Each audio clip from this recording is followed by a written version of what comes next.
Hello, and welcome to Fresh Blood, a podcast about killing it in the age of ageism, where we prove that new blood does not necessarily equal young blood.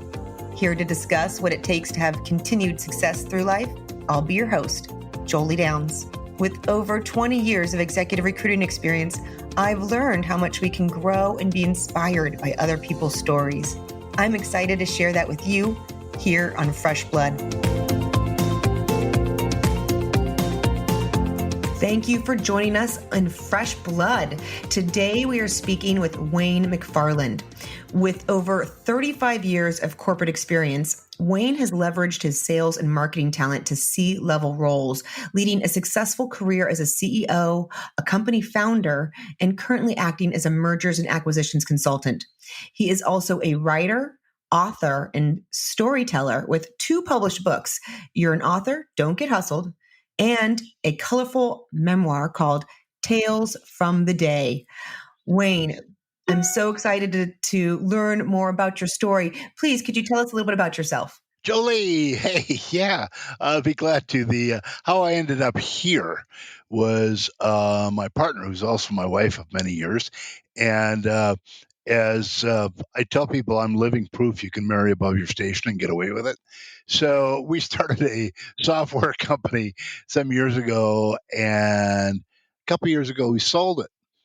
And I have to tell you, I've always loved to read. So I started reading memoirs, and which I've always been fascinated with, and biographies. But Jolie, I gotta tell you, after quite a while and reading quite a few memoirs, I came to the conclusion they really suck. I was shocked. Most memoirs do something like, I gazed at the mountains and I furrowed my brow and I said, there lies my destiny. No, it doesn't work like that. What I've found through my long and rather speckled career is that really, how it works is if you're out there in the marketplace, things are going to happen to you.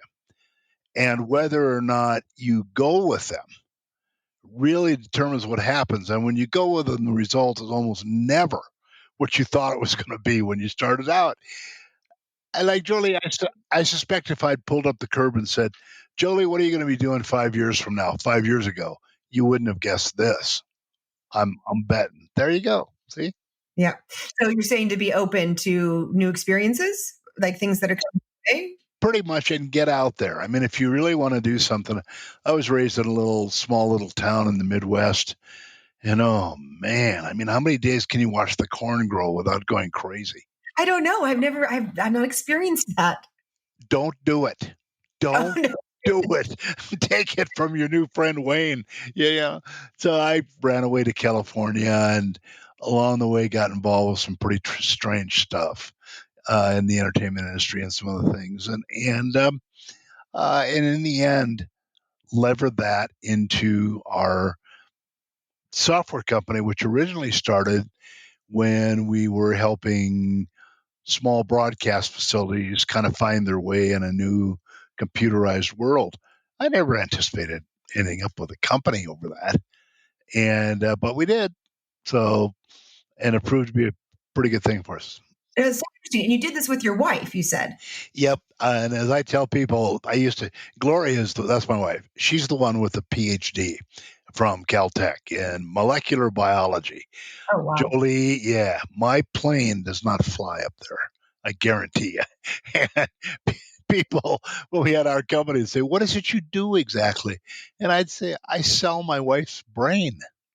That's my job. Yeah.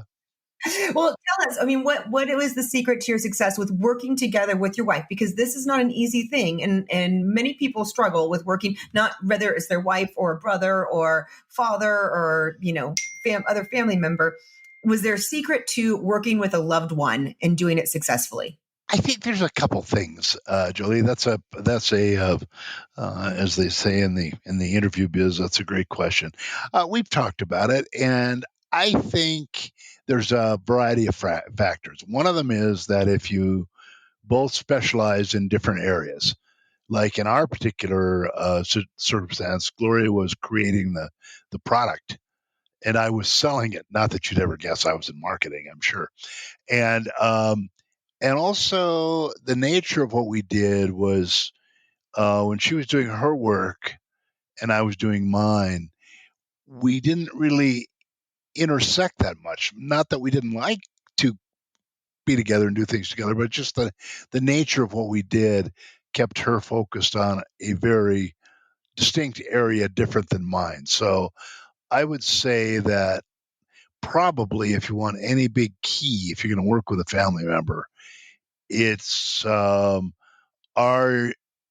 are your particular job specialties going to be the same or different? I think that's a big factor to where you get together then later as a team with you in a specialty area and your partner or your family member in another one.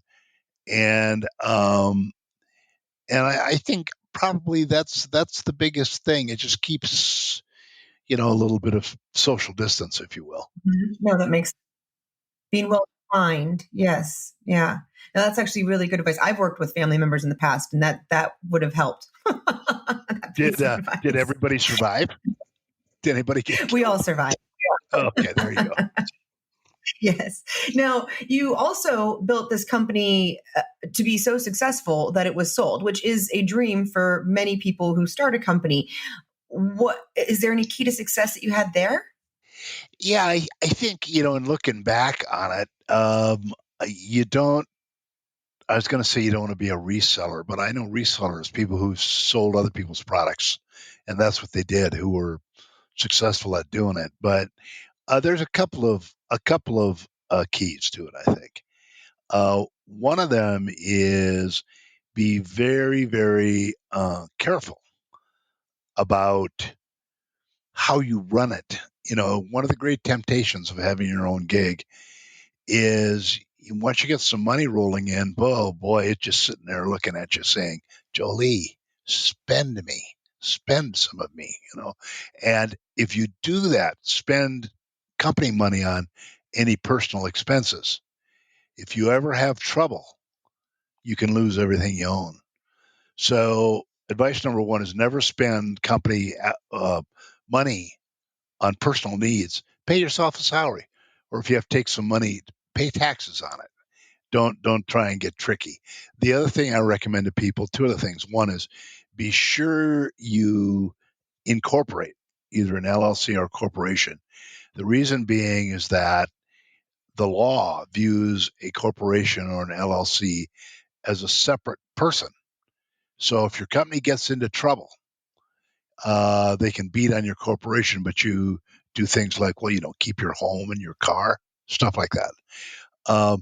One other piece of advice that I would give to anybody starting any business of any size is advice I wish I'd gotten earlier was get what's called E&O insurance. It's errors and omissions. It's really cheap. I mean, really cheap, 20, $30 a month, maybe 40.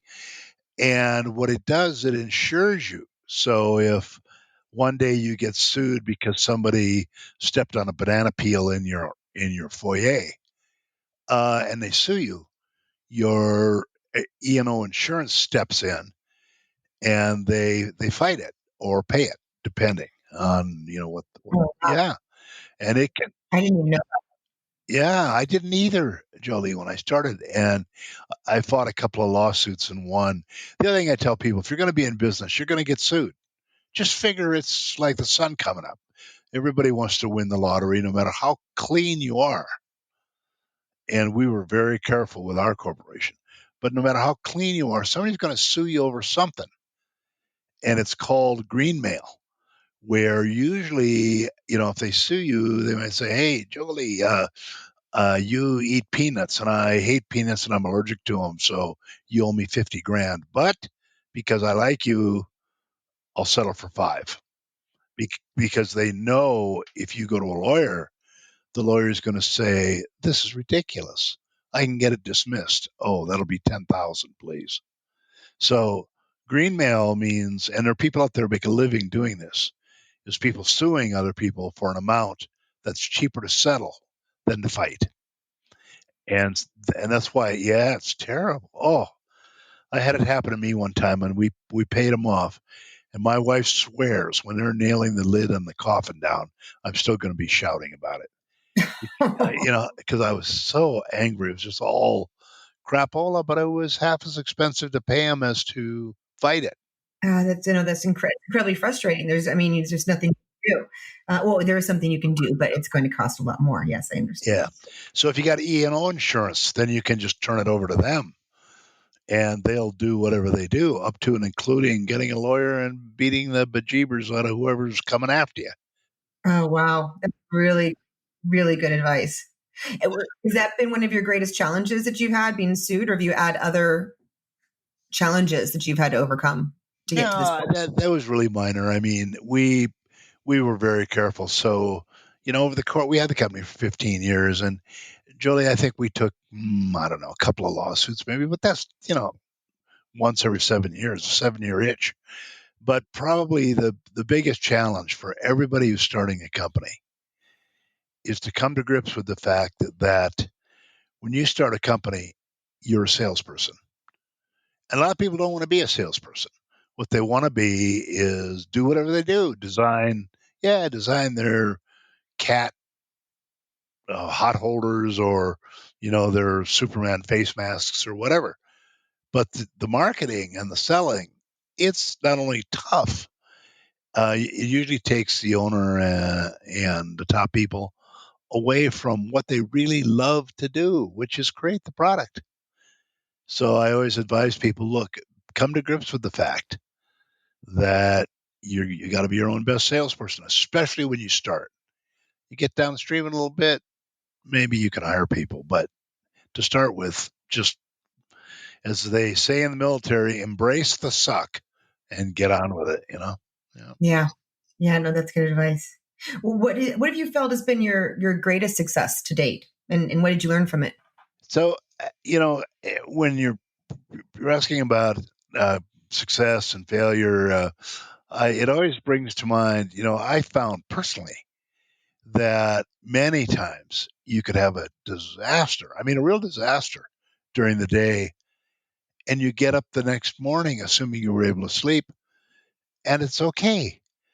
And I always think about an interviewer, kind of Joe Lee's counterpart in World War II, interviewed Dwight Eisenhower, the supreme commander of all the military. And they said, how did you bear it? How did you stand it? Knowing that hundreds of thousands of people, their lives were in your hands. And if you screwed up, a lot of people die. And he said, it almost put me under. He had heart problems later in life. And he said, until one day I realized that 90% of my problems never happened. And I was so struck by that because it's really true. You know, you stew about stuff the sky's going to fall, but it doesn't fall. Looks like it's going to, though, sometimes. Yeah. No, it's very true. I have one of those minds that can be very anxious, and I've spent a lot of years stewing, and I've learned. That's a great quote because something along those lines really helped it get through to me, and I've learned how to switch my mind when it starts to go there and flip it off, because exactly that, 95% of them don't happen. There's really no point in spending our time um, stressing about things that are never going to come to fruition. Stay focused on the things you can control. Let go of the things you can't. So when that comes, I say, what can I control right now? What can I control right now? And I go do it. Yep. Julie, have you heard of the imposter syndrome? Yes. Talk to me about the imposter syndrome. Well, it's a great story, and I knew a couple of people who wrote the book. It was a group from Harvard who were going to interview top people, hopefully including you and me, about their success, and then write a book about it. See if there are any common threads. And what they did is they wrote a book, but it was totally different because the people they interviewed, 100% of them, not 95%, but 100% of them described the following feelings, where they would be leading their company, it was very small, and they would sit there in the dark in their cave, holding their little torch, looking out at the jungle with all the noise out there, and they'd say to themselves, I don't know what I'm doing. I'm making this up as I go along. I'm just an imposter and people are going to find out. Yes, I love this. It's the big secret. It's the big secret. We all feel the same way. Yeah. Yeah, The I love bottom it. line is we're all just flying by the seat of our pants and doing the best we can, you Yeah, know?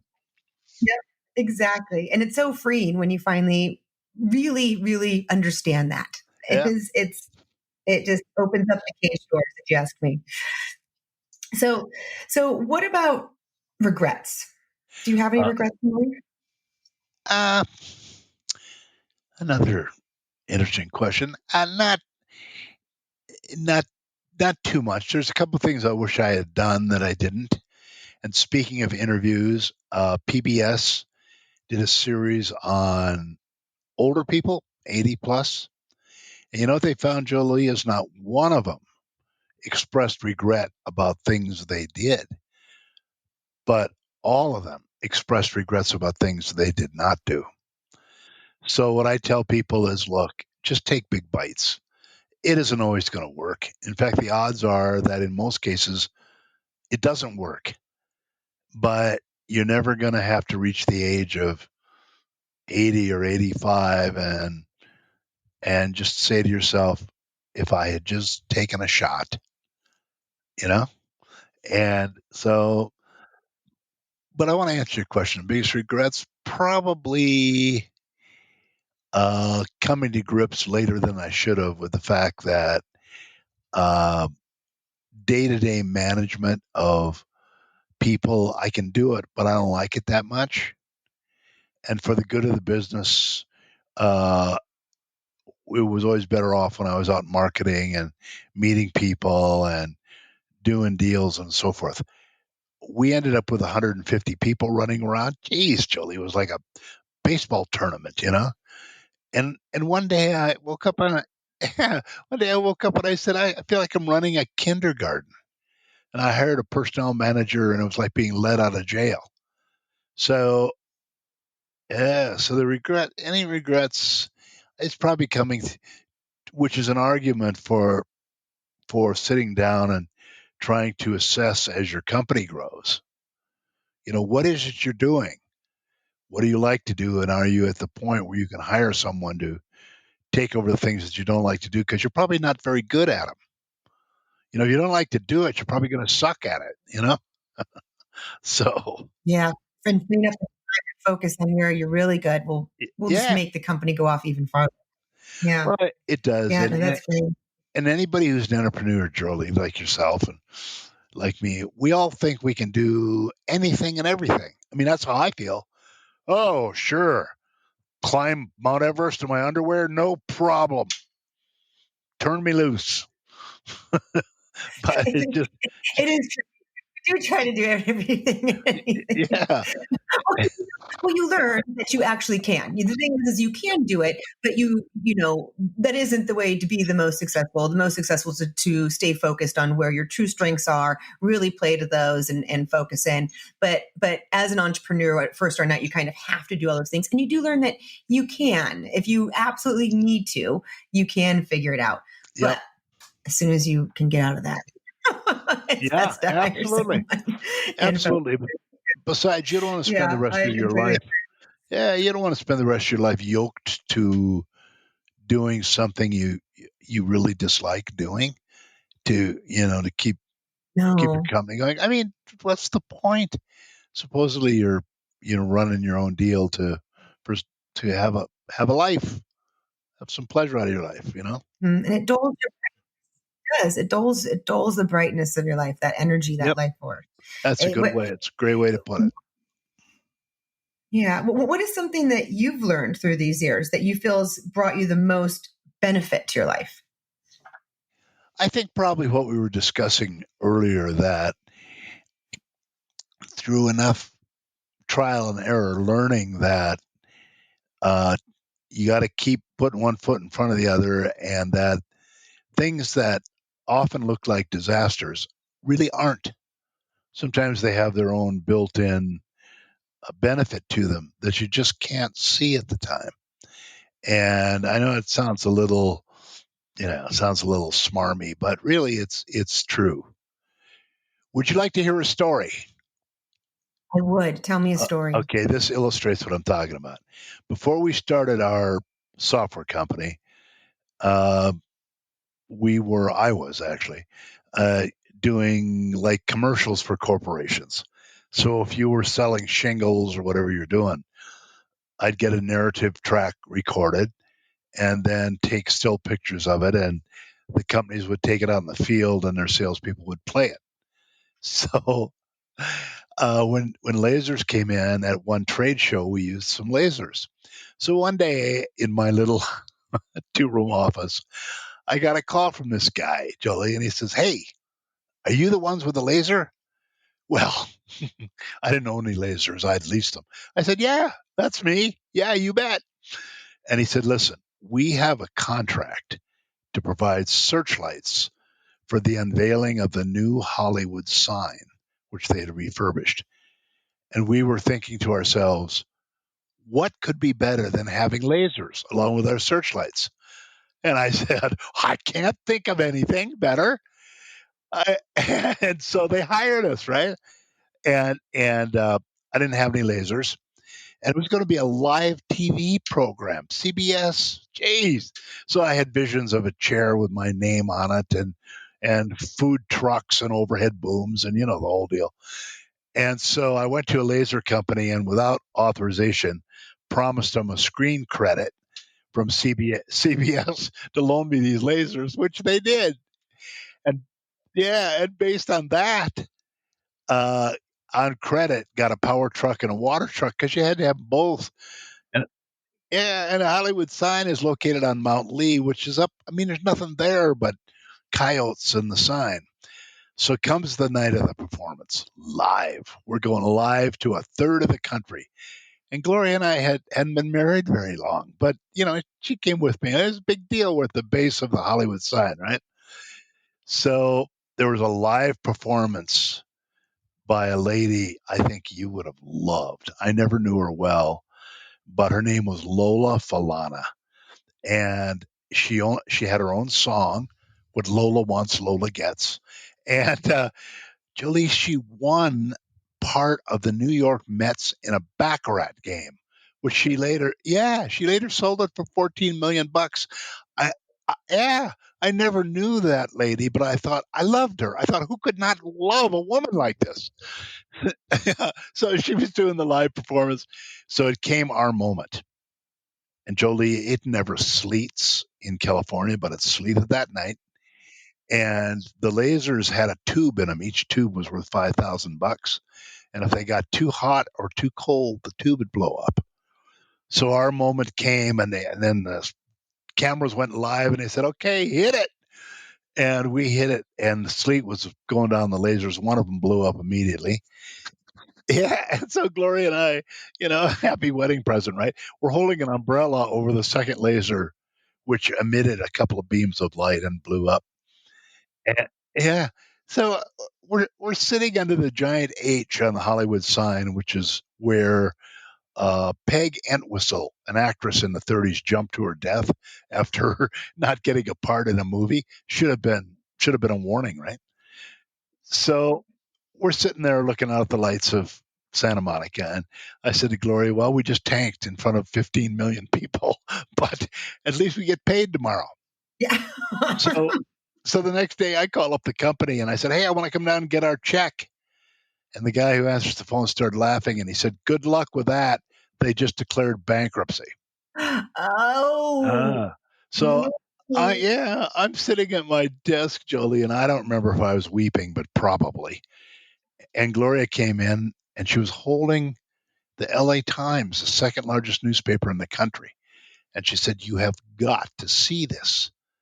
And there was a review of the show, and they were raving about us. The lasers flashed over the mountains and blah, blah, and I'm looking at this going, what?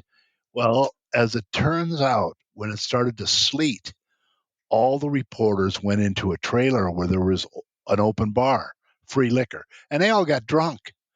So they took a few pictures of the searchlights from our bankrupt employer and thought they were our lasers. And yeah, Julie, I got a ton of business out of that. Oh And my goodness. yeah, and the best reviews I ever got in all that work. And we never did anything but lose $10,000. That's awesome. So that's what I'm talking about. Yeah. You never know what the next day will bring. You don't. You truly don't. No, no. You have in your memoir, there are look like fascinating stories. And I mean, each title looks like a fascinating story. What would you say is one of your more interesting and learning stories, if you will, from your life? Probably the day we pitched the loan shark. Ooh, what was this about? Well, this was, one of the reasons I love podcasts and the people who do them is I bridged into the computer business from working in local radio, helping program them and stuff.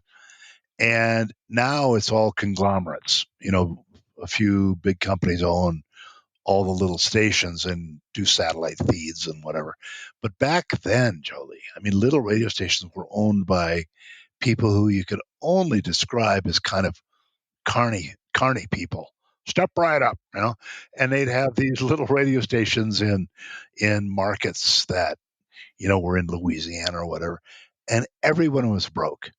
They couldn't sell their commercials really, so everybody traded everything. If you needed a car, you'd go to the car dealer and say, "Hey, I'd like that broken down Ford over there, and I'll pay you with advertising," which you hadn't sold anyway, right? So until the IRS found out about it, it was great business. And one day I get a call from this guy I knew, and he said, "Wayne, I just bought a radio station in Las Vegas. It only covered the town. Its signal was weak." But he said, "I've got this great idea, and you're going to help me. We are going to sell advertising in this station for trade. We'll just get goods for it. We won't sell it for cash, and then we'll sell the goods. And in the meantime, we'll live like kings. We won't pay for food. We'll go to shows. We'll trade advertising for everything." So I said, "Well, sure, that sounds like a great idea." So off I go to Las Vegas. And one day my friend calls me in his office and he says, "We're out of money." And Jolie, I thought, "We're out of money? We don't sell for cash. Of course we're out of money." And he said, "We are going to solve this problem by selling a year-long contract, all cash, up front, to Big Jim, who owned Big Jim's bail bonds." Now, Jolie, I was new to Las Vegas, but even I knew that Big Jim was the most notorious loan shark in town. That's when there was a lot of the mob around, right? And I told my friend, "I'm not sure this is the best idea." And he said, "No, no, no. Listen, I've even created a sample commercial." And Jolie, he played me this commercial. It was really nice. It had a nice disc jockey voice on it and upbeat music in the background and telling listeners if they ran afoul of the law to call Big Jim and he'd get them out of jail. So off we go. We get down to Big Jim's and go in the conference room. There's only two people in it. Big Jim, who looked like Jabba the Hutt, and his son, who was reputed to be as mean as a rattlesnake. And the son, with the razor cut hair and the pinky rings and the whole deal. So he starts in. "I don't know why we're in this meeting. We're not going to buy anything." And my friend says, "No, no, no. I even made you a sample commercial." And the kid says, "We don't want to hear any stupid commercial." And Big Jim holds up his hands and he says, "Play it." So my friend pushes the button.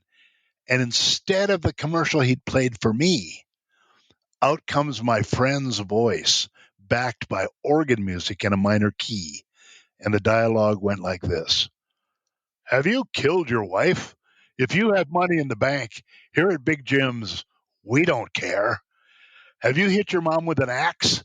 If you have equity in real estate, here at Big Jim's bail bonds, we don't care." the kid popped out of his chair like a gopher out of a hole. And I thought we were really in trouble until he noticed Big Jim was laughing so hard. I thought he was going to have a heart attack. And he finally settled down and said, okay, I'll buy your deal. I'll do it. Two conditions. And my friend, who's now fumbling with his pen, said, what are the conditions? And Big Jim said, first, you never put anything on the air without my pre approval. He said, second, you give me that commercial and it better be the only copy. And we walked out of there with a year contract and a bag full of money. And you, and you know, Jolie, I thought Big Jim got that commercial to destroy it, but I heard years later that he played that commercial at every party he ever attended after that, right up until he went to jail. That is a great way to get someone's attention. Yeah, yeah. So that was a lesson, and sometimes I don't think I've got enough grit to do that, but sometimes you just got to do something outrageous, and hopefully it'll pay off. See what happens. Yeah. Yeah. That is great. What about, the day, I'm curious, the day my business was trashed by a worm? What was that about? That still gives me palpitations. Well, we when we were doing corporate productions, after 2 years of trying, and how broke were we? We were so broke. I mean, we were edge of living in your car broke. And I finally got a call back from a guy that I'd been working on for a long time.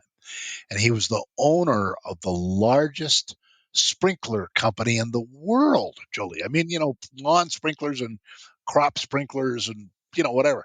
So he called me up and he said, Wayne, we've decided to do it. I'm going to hire you to produce a movie on our company. And I've got your contract. I've got your check ready. Come on down.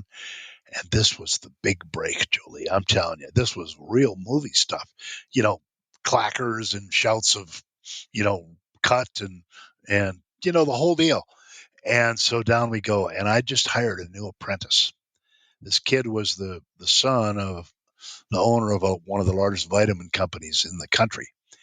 And he'd gone to USC film school. So he really wanted to get into this. And before we went, I said, now listen, don't discuss creative ideas until we have the contract and a check.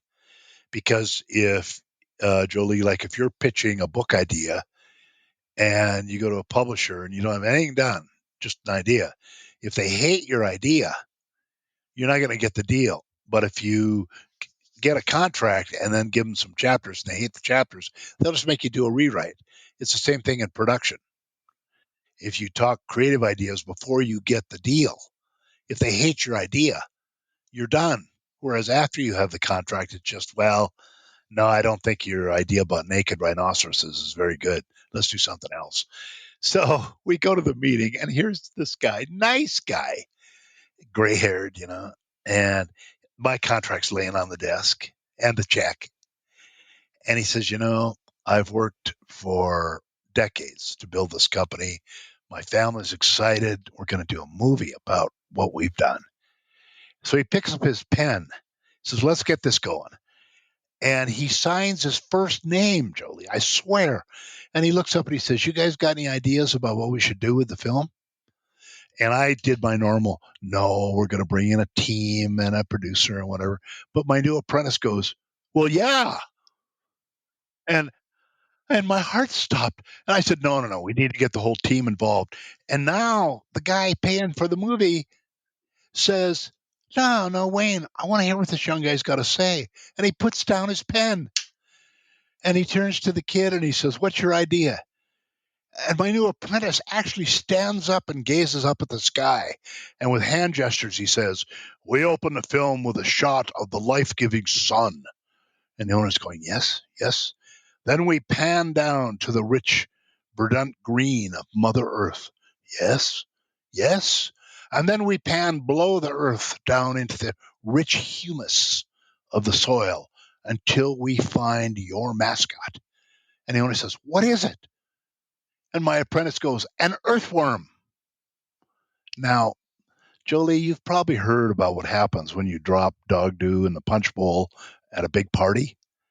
It gets very, very quiet. That's exactly what happened. And the guy looks at me and he looked at my apprentice and he said, "Do you mean to tell me that you think I've spent 40 years of my life to be represented by a worm?" Okay, that was a great story. I absolutely. Now, to be clear, you walked away from there without the deal. That's exactly right. Yeah. Walked right from there without the dude, totally. And one part of it I'm kind of ashamed of to this day. The kid who blew the deal. Uh, for the only time in my life, I fired him on the spot. I mean, I just was so upset that I just fired him, and we weren't in the best part of LA, but he made it back home. And Jolie, then he had a meteoric rise in his parents' company to become CEO. And Oh wow. and as far as I know, he never did a company movie. Oh wow. Now, so that's isn't that interesting? So this gentleman, I mean, and I'm sure that's a lesson he never forgot from that experience. But I'm sure that was really hard for him, and he probably went home and had that struggle, and then he ended up exactly where he was supposed to be in life, and now is a Yeah, CEO. Running. Look at that. Um, isn't that interesting? Now, I'm curious because you said how you go in and you really want to appeal to them without giving an idea. And I think this is probably it could be an interesting concept to many people who are doing sales and maybe they shouldn't be doing sales. How do you how do you tell someone without giving that idea? Is there advice that you would give? yeah. I think if you're, uh, if you're not, well, even if you're selling hard equipment, the advice that I would give is that, that you talk about what the results of what you want to do can be. In other words, if it's a creative project, you talk about, look, we can do this, we can do that, and we got to be sure and weave into it marketing and various things so you can use it as a sales piece. In other words, talk to them about um, what they can use the creative idea or the product for to help with what they're doing. And if it's a hard product like a machine, which I've heard people pitch, if you people who fail who get into, here's our new machine and look at the levers and it makes great sounds and the lights blink and whatever. No one cares about that. What they care about is if the machine can produce, 2,000 widgets an hour. That's what they care about. So, when you're selling something, the first thing you got to determine is, what's the benefit to the buyer beyond an ego thing? And then that's what you sell. Sell the mechanics of it and the idea of how you're going to get from here to there. You just say, look, you buy this, and together, this is where we're going to get to. And that I found always be the most powerful. Okay, so you're reverse engineering. Yeah, Yeah, bravo. like you're That's exactly right. you're starting with the result and going there. Okay, I love that because that's very applicable to so many things. So there's one other thing you'd mentioned I want to go back to, and you brought up the time when you were struggling and financially struggling, like worried about your home type of struggling, and that's I think I want to bring that back because I think there's a lot of people in that space, at this point in time that we're living in. What got you through that day to day struggle to keep on doing what you're doing and move forward with your goals? Well, desperation was part of it, no question. Uh, you know, uh, but I think it was just because when times are the darkest, that's when it's kind of a catch 22 because when times are the darkest, that's when you have to keep going. You just have to keep going, and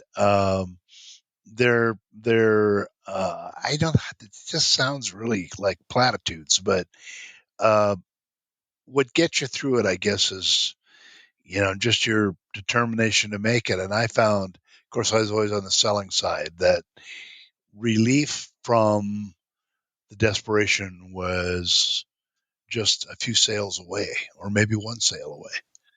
So you just keep talking to people, and then when you make a sale and you get money in, of course you spend all the money, which means now you got to make more money to make up for that, and then to solve your thing. So people's advice today, um, gosh, Jolie, I got to tell you, it's really tough. I've been through a number of recessions, but this is 1929 action, and I think the best thing, and I don't know how to advise people to do it. Those who can't work on their computers from home, which we're both fortunate to be able to do, uh, is to there are things out there, and they're very exploitive, where you're doing telemarketing, you're talking to people all day, or don't take anything on commission, but you might have to take a low paying, really obnoxious job, usually in telemarketing or something, just to get a little money and to pay the bills. And so what I advise people is, look, don't be.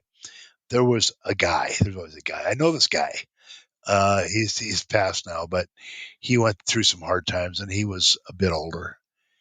And I was doing something where um, selling some software, and I said, look, I'll open the door for this for you, and let you keep all the money from this, because I liked him. He was a friend of mine.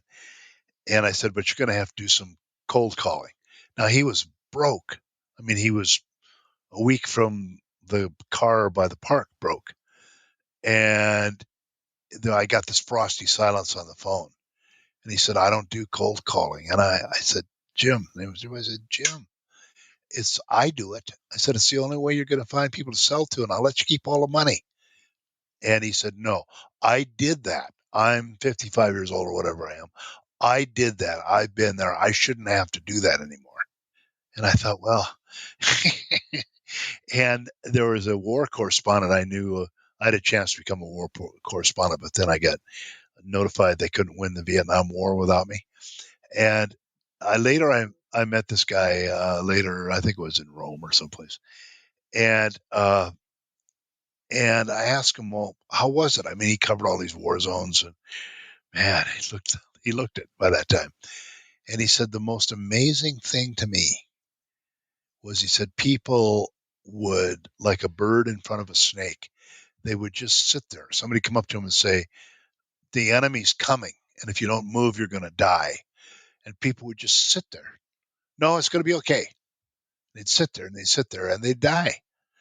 And I think if I gave anybody any advice, is, look, if that's what's going on, if you've got a computer, get on the internet and find something, anything, no matter how much you hate doing it, to bring in a few bucks. It's out there, but most of the stuff is pretty miserable.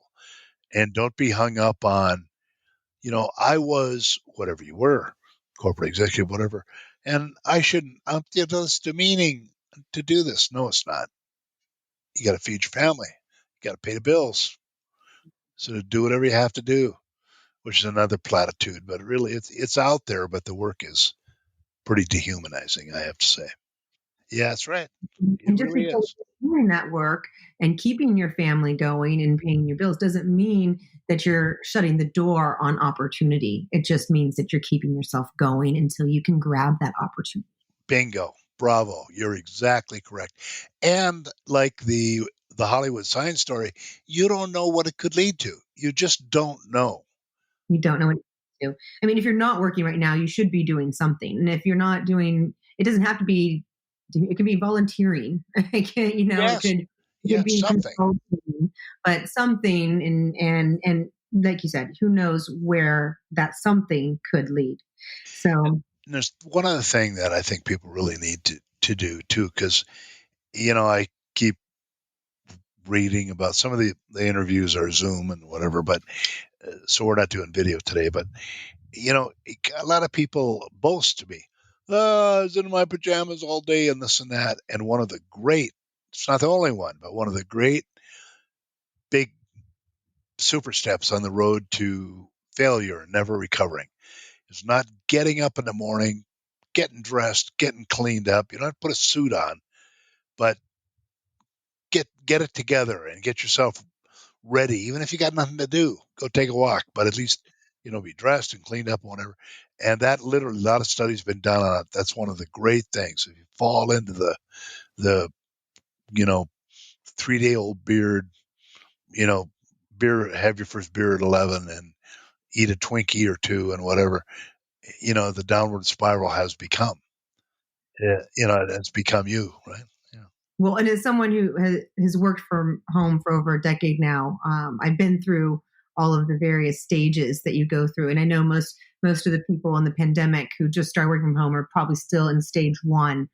But I can absolutely attest to the power of getting up, showering, and getting ready as if you're going to leave the day, and actually just going for a walk and doing something, and then starting your day. You've It been is. working from home for 12 years, Julie? It's Fantastic. Yes, I have. Yes. Doing podcasts the whole time? Really? I'm impressed. No, I'm a recruiter. I have a recruiting company, Paradigm Staffing. So, Is that right? yes, Wow. yes. So I've been doing that for quite a while now. So this has been fantastic. Now, really quick, because you dropped the war correspondent on me, and I just feel like I can't wrap up with you without.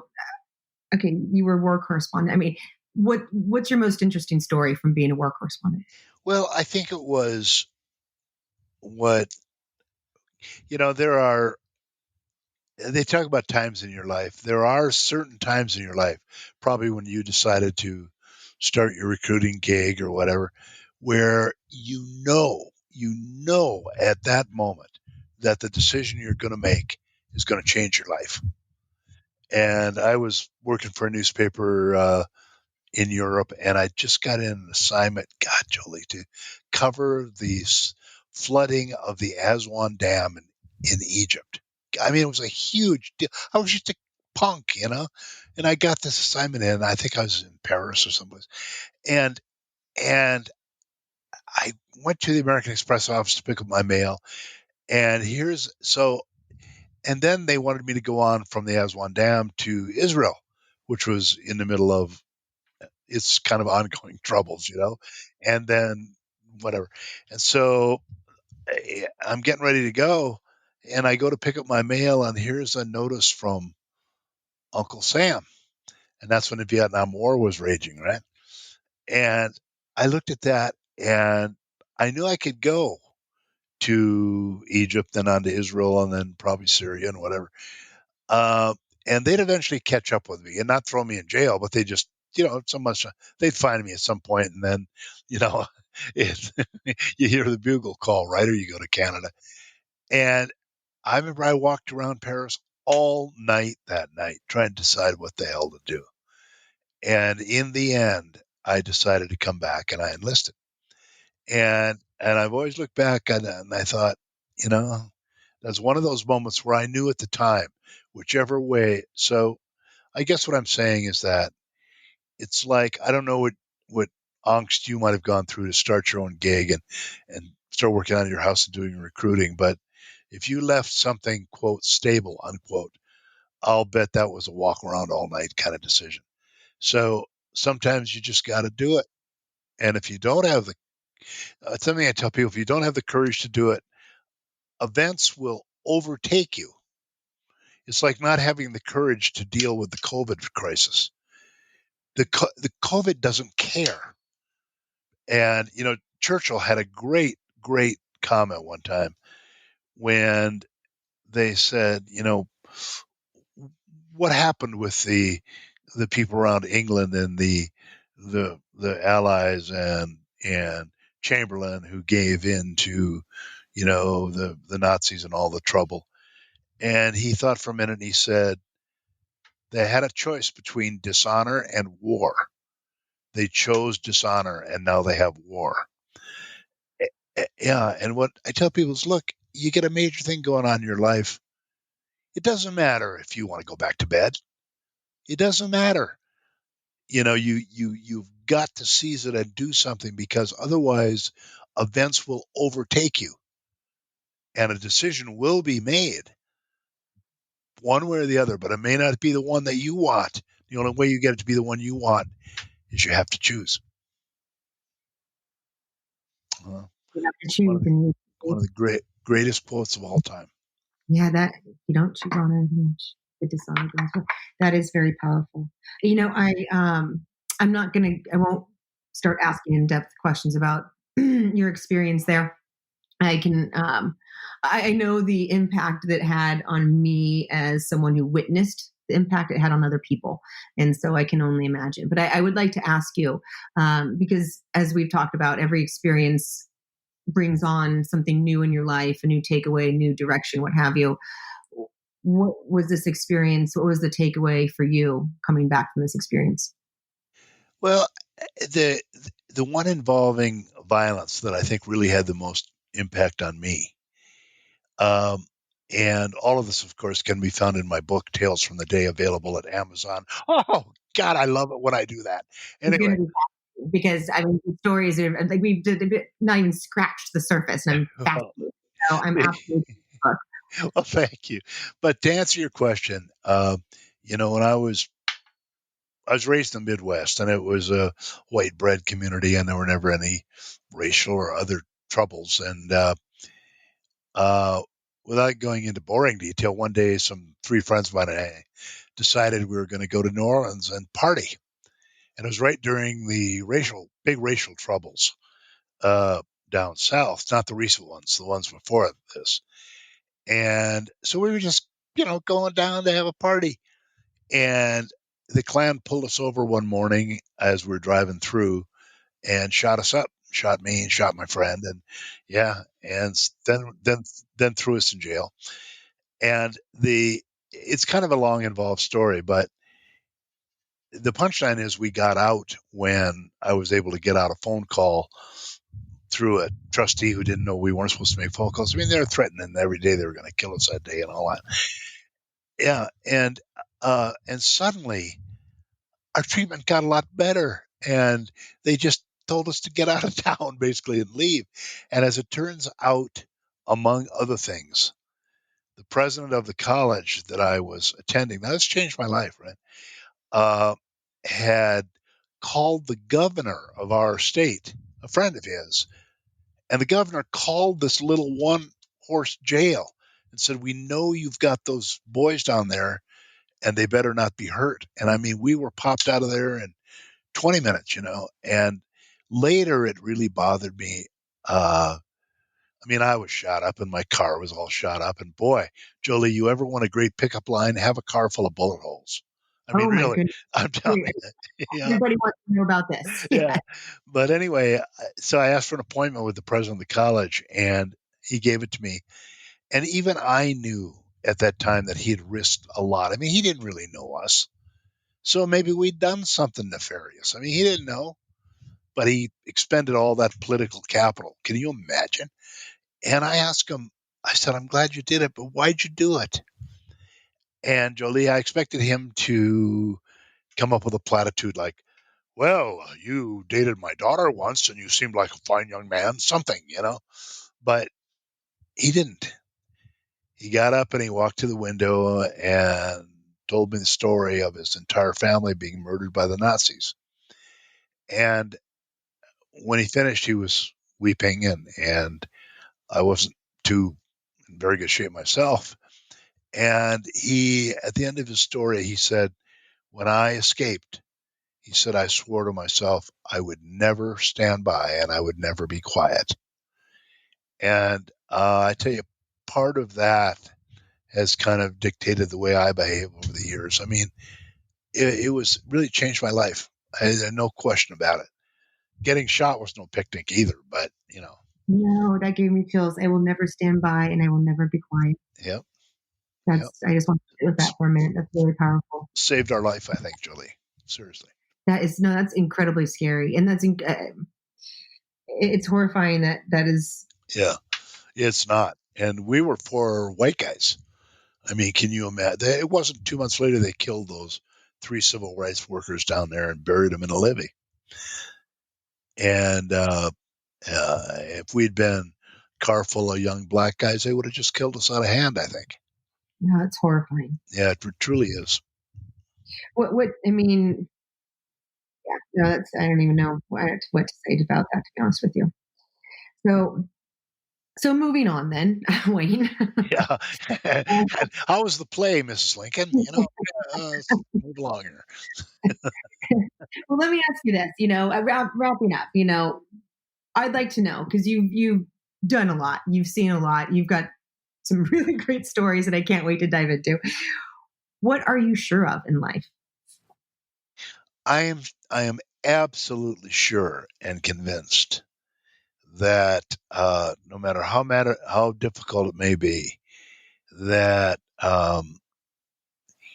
if you maintain what you view as your own integrity, there's a Taoist Buddhist saying that the star that stands still, the rest of the stars start to wheel around it, and the kind of one of those pithy sayings that any way you want to interpret it, but I've always believed that no matter how hard it is, that eventually, if you maintain your own ethical and moral position, that eventually you'll win out. Maybe it won't be quite the way you expected, but, and by that I mean, we all have shameful periods of our life, and I had I had one time that, in thinking back to the experience I just told you about, that I vowed never to repeat, and I never have. To the sometimes with the payment of anger and people stalking out. But I was at a dinner one time, and one of the participants there started telling anti-Semitic jokes, and I didn't say anything. And later, I berated myself for it. I thought, "What the hell's the matter with you?" And ever since then, I get into a situation where somebody starts in with that kind of crap or sexist stuff or, you know, body stuff or off color stuff or racial stuff. I call them on it. And boy, people get pissed sometimes. But in the end, I have also on the flip side had people come up and say, "Thanks for doing that. I should have done it." I think So it's to answer your question, I think it's just being true to what you believe. Silence can be viewed as acquiescence and agreement. So something to be careful of, I think. it is something to be very careful of, especially in this time. But you know what? In all times, I take Yeah, that back. In all times. So I completely agree. Thank you so much. I have thoroughly enjoyed our talk, Wayne. it's been Before we great. go, is there anything I didn't ask you about, or anything that you want to add before we sign off? Nah, I didn't think so, Jolie. I really enjoyed it. I think what you're doing is great, running the podcast and stuff. Who knows where this is going to take you? Seriously. You never know. You never Yeah, know, Wayne. you don't know. You And know, so just tell people to go for it. That's all you can do. exactly. I completely agree. So, and this is something I felt passionate about, and I went for it. And that's what I wish for everyone listening. Whatever they feel passionate about, that's exactly what they should go for. So, And you're in a tough field, boy. Recruitment, boy, that's tough. And it's got to be really tough now. Holy yeah, buckets. yeah, it was not the best year financially, but you know what? It's been an amazing year in other ways. So Well, just keep rolling, it's all Jolie, about because perspective, Wayne. just like after a war, which is what we're going through now, there's a lot of pent up demand. And now we have the vaccines coming. Once that settles down, everybody's going to be gearing up again, and you're going to. My prediction is you will really prosper with what you're doing. Until Oh then, yeah. you're going to be like Scarlett O'Hara holding up a dirty carrot and saying, "I'll never be hungry again." Oh yeah, no, this is my third downturn, and what I've learned is everything's life is cyclical. Yep. What goes up comes down, what goes down comes up, Yep. and it is a matter of enjoying the journey all the way around and taking whatever joy you can from every step that you're in and making the best of it. So, Well, I didn't know what to expect with this interview, but I didn't expect this, Jolie. Bravo. I mean, you've been really great. oh, thank you, Wayne. I think the same about you. I really appreciate your time. Thank you. Thank you. Okay, my friend. Well, you have a good one. I found my talk with Wayne incredibly entertaining. What a great storyteller. He had excellent, informative advice for the entrepreneurs out there. The simple, never spend company money on personal needs. Incorporate as an LLC or corporation. Get E&O insurance to ensure that you are not sued. Embrace the sales and marketing as it is a must until you can hire someone to take it on for you. And I loved how Wayne put it. He said, you have to embrace the suck and get on with it. This is so true. When you are starting out with a new venture, you're taking on a little of everything, and you're going to have to embrace certain aspects that are not your strengths. Make them work for you while you have to, but as Wayne advised, as soon as you can hire someone or offload those responsibilities to someone else, the sooner you'll be able to focus fully on that which you excel at and likely brings you the most money. The most successful people are spending the majority of their time on things that they are good at, the things that make them the most impact within their company. Wayne obviously had a strength in sales and marketing. His expertise could be felt in the way he carried himself through our conversation. Did you notice how Wayne used my name often? When you use someone's name in a conversation, they end up feeling respected and more important. This in turn generates good feelings towards the person using your name, and you end up subconsciously liking them more, which results in higher likelihood of accommodation. It's an easy and effective way of improving your connections. Wayne was also a super strong storyteller. Storytelling is vital to sales success. People remember the story. It allows them to visualize and understand in a way that an overabundance of information will not allow. Stories appeal to both our logic and our emotions. And when you cause someone to feel, they are much more likely to be impacted and motivated to take action. Wayne provided excellent sales advice that can be applied to any industry. Sell the potential client on the results, not the product or service. You don't want to sell them on specific ideas. You want to talk about the ultimate goals. Your objective is to get your customer to visualize themselves achieving the results they want by working with you. There were excellent overall life lessons peppered throughout my talk with Wayne. One being that your biggest disaster can oftentimes turn into a surprising success. I have seen this happen over and over in countless lives lived. It is a recurring message on this podcast. Successful people are able to reframe their obstacles and challenges. They learn from them, they grow from them, and sometimes even the unexpected can happen from them. Worry is a useless emotion. We know this intellectually, but it is so hard to stop worrying. The truth is, the majority of what we worry about never comes to fruition, and it only causes us to stop in our tracks.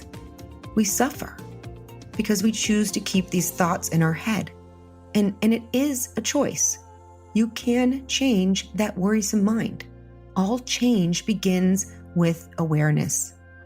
Notice when you are worrying. Don't get mad or upset. It's natural. Just notice when you are worrying and then consciously change your narrative. What is the best case scenario? How about you focus on that? What can you control right now? What can you focus on that is within your realm of possibility? Focus on that. Do that. Move forward and deal with life as it comes, not at whatever is feared to come. As Mark Twain said, I'm an old man and I've known a great many troubles. But most of them never happened. Also, understand that the imposter syndrome is real and prevalent. It's everyone's dirty little secret. We're all flying by the seat of our pants, doing the best we can at any moment. We all feel the same way. Know this. Understand this. Use this to free yourself of your own imposter syndrome shackles and move forward with whatever it is you want to do in life. Just start being the person you always wanted to be. You'll figure it out as you go.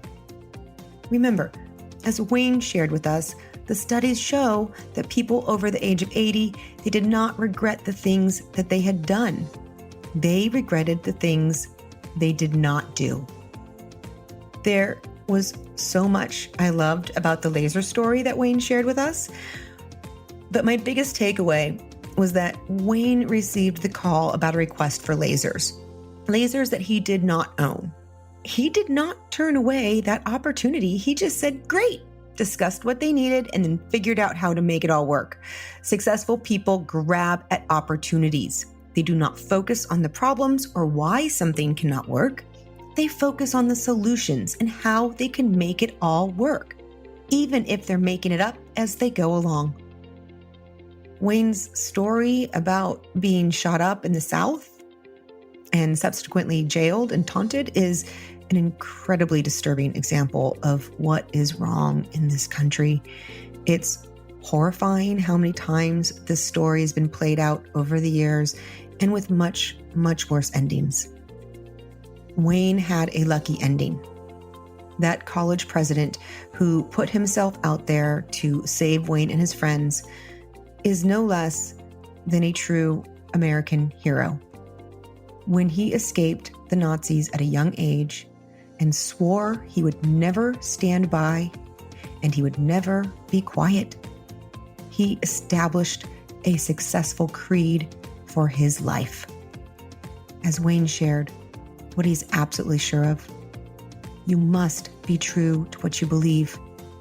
We all have difficult or shameful moments in our past, but what's important is that we learn from them and we vow not to repeat them. If you maintain your own ethical and moral position, then you will end up living that satisfied, fulfilled life. That is my wish for all of you, to live a life that makes you feel satisfied and fulfilled at the end of each day. Until next time. Thank you for spending time with us on Fresh Blood. If you love this episode, please consider subscribing, rating, or giving us a review. I'm looking forward to connecting with you again on the next episode.